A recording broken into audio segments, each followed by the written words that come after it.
आज की इस क्लास में मुताला करेंगे बच्चों हमारी दरसी किताब गुलिस्तान अदब के हिस्सा नस्र के सबक नंबर 3 का।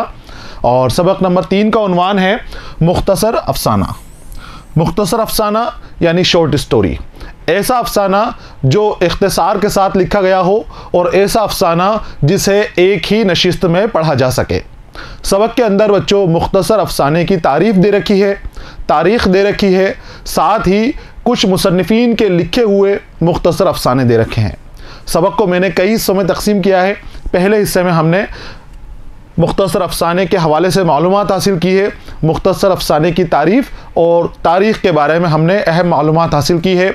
उसके बाद के हिस्सों में हम मुसन्निफ़ीन के हमारी किताब में शामिल अफसानों का मुताला कर रहे हैं, मुसन्निफ़ीन की ज़िंदगानी के हवाले से मालूमात हासिल कर रहे हैं, तर्ज तहरीर और कलाम की खसूसियात के हवाले से मालूमात हासिल कर रहे हैं और साथ ही उस अफसाने के हवाले से दरसी किताब में दिए गए सवालों के जवाब भी हासिल करते आ रहे हैं। यहाँ पर बच्चों मैं सबक का 8वां हिस्सा लेकर हाजिर हूँ। इस हिस्से में सुरिंदर प्रकाश का तारुफ दिया गया है, सुरिंदर प्रकाश के हवाले से अहम मालूमात दी गई है। इसके बाद सुरिंदर प्रकाश का लिखा हुआ अफसाना जो अगले हिस्से में आएगा, बिजू का उस अफसाने का नाम है, हम उसका मुताला करेंगे। उस अफसाने से पहले, बिजू से पहले हम सुरिंदर प्रकाश की ज़िंदगानी के हवाले से और खुसूसियात तर्ज तहरीर के हवाले से मुख्तसर मालूमात हासिल करेंगे। तो हम शुरू करते हैं सबक का 8वां हिस्सा और इसका उन्वान है सुरिंदर प्रकाश का तारुफ। बच्चों सुरिंदर प्रकाश नए अफसाने के, नए तर्ज के अफसाना निगार हैं, नए अंदाज के आप अफसाने लिखते हैं। जदीद अफसाना निगारों के अंदर आपका नाम नुमाया है, मुमताज़ अफसाना निगार हैं और अलामती अंदाज के अफसाने आपने लिखे हैं। आपने अपने अफसानों के ज़रिए जदीद दौर के मसाइल को पेश किया है। इंसानों के सामने जो परेशानियाँ आती हैं, जो मज़दूरों के सामने, किसानों के सामने और तबकाती कशमकश को आपने बहुत अच्छे अंदाज में अपने अफसानों के ज़रिए ज़ाहिर किया है। आपको इस बात का ख्याल रखना है कि सुरिंदर प्रकाश के अफसाने अलामती अफसाने होते हैं। ज़्यादातर अफसानों के अंदर आपने अलामत का इजहार किया है, अलामत के ज़रिए अपनी बात को कही है। सुरिंदर प्रकाश जिन्होंने मुल्क के तकसीम का दर्द भी झेला है, उस तकासमे का दुख दर्द भी आपके अफसानों में नुमाया तौर पर नज़र आता है। उस दर्द को आपने अफसानों के अंदर बहुत खूबसूरती से पिरोया है। आपने बहुत करीब से देखा है तकासमा और ख़ुद भी अपना वतन छोड़कर पंजाब से हिंदुस्तान की तरफ मुंतकिल हो गए थे, हिजरत कर आ गए थे। तो उस हिजरत को, उस तकासमे को आपने बहुत करीब से देखा और उसको अपने अफसानों में भी बड़ी खूबसूरती से उतारा है। तो ज़िंदगानी की सच्चाइयों की अक्कासी हमें सुरिंदर प्रकाश के यहाँ मिलती है, इनके अफसानों में हमें मिलती है। आज़ादी के बाद अफसाना निगारों के अंदर आपका अहम नाम है और 20वीं सदी की छठी दहाई के अंदर जो मुमताज़ अफसाना निगार उभरे हैं उसमें आपका नाम बड़ी इज्जत के साथ लिया जाता है। यहाँ हम सुरिंदर प्रकाश की ज़िंदगानी के हवाले से मालूमात हासिल करेंगे और तर्ज तहरीर की खसूसियात के हवाले से भी हम मालूमात हासिल करेंगे। शुरू करते हैं। देखिए बच्चों, सुरिंदर प्रकाश की विलादत हुई थी 1930 के अंदर और इंतकाल हुआ था आपका 2002 के अंदर। पूरा नाम था आपका सुरिंदर कुमार ओबराय। सुरिंदर कुमार ओबराय आपका नाम था और सुरिंदर प्रकाश के नाम से ये जाने जाते थे। गैर मुनक़सिम पंजाब के शहर लाइलपुर, यानी बंटवारे से पहले पंजाब का शहर था, जो पूरा पंजाब था, आधा हिस्सा अभी पंजाब का पाकिस्तान में है और अभी कुछ हिस्सा हिंदुस्तान के अंदर है। तो जब तकासमा नहीं हुआ था, वो पंजाब गैर मुनक़सिम था, उस पंजाब के अंदर एक शहर था लाइलपुर, जिसका फैसलाबाद भी कहा जाता था। यहाँ आपकी पैदाइश हुई। घरेलू परेशानियों के बाइस बाकायदा तालीम हासिल ना कर सके।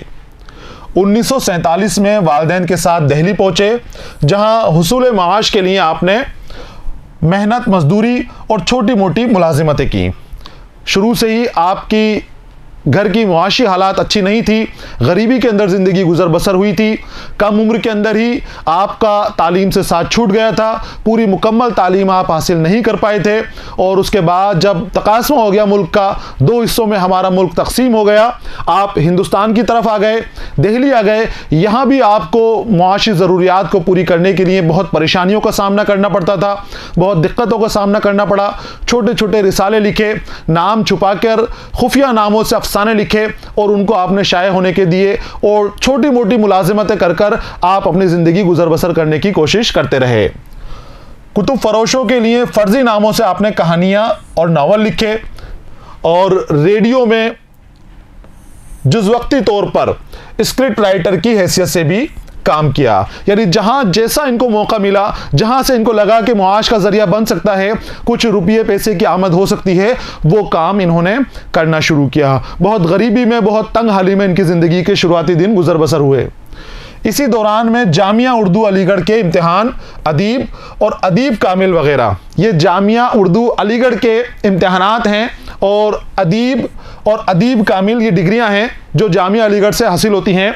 आपने वक्ती तौर पर पढ़ाई करते हुए जैसे तैसे करके इन डिग्रियों को भी हासिल किया और ये क्लासें आपने पास कर लीं।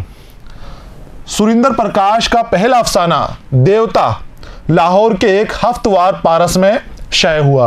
लाहौर का अखबार था पारस, जो हफ्ते में शाये होता था, और उसके अंदर आपका, उस अखबार के अंदर आपका पहला अफसाना देवता शाये हुआ, जो बहुत मकबूल हुआ और लोगों ने इस अफसाने को बहुत पसंद किया। दिल्ली पहुंचने के कई साल बाद अपने ज़ौक़ के मुताबिक लिखने का मौका नसीब हुआ तो उन्होंने नए कदमों की छाप और रोने की आवाज़ जैसे अलामती और तजरीदी अफसाने लिखे।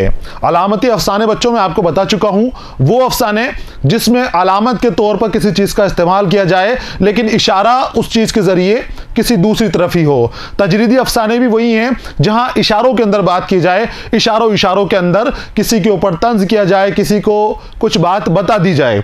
तो ज़्यादातर आपके अफसाने तजरीदी अफसाने हैं, अलामती अफसाने हैं। और जो आपके शुरुआती अफसाने हैं उनके नाम बताए गए हैं नए कदमों की चाप और रोने की आवाज़।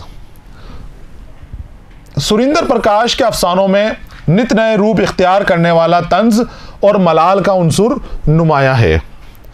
आपने ज़िंदगी की सच्चाइयों को बहुत करीब से देखा है, उसको सहा है, उसी के बीच में अपनी ज़िंदगी गुजारी है।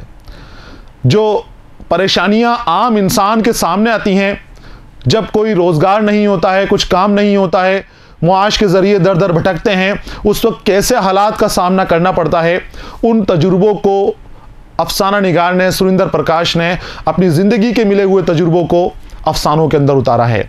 तो उनके अफसानों में सच्चाई बन पड़ी है और वो सच्चाई उनके अफसानों को नुमाया बनाती है, असरदार उनके अफसानों को बना देती है।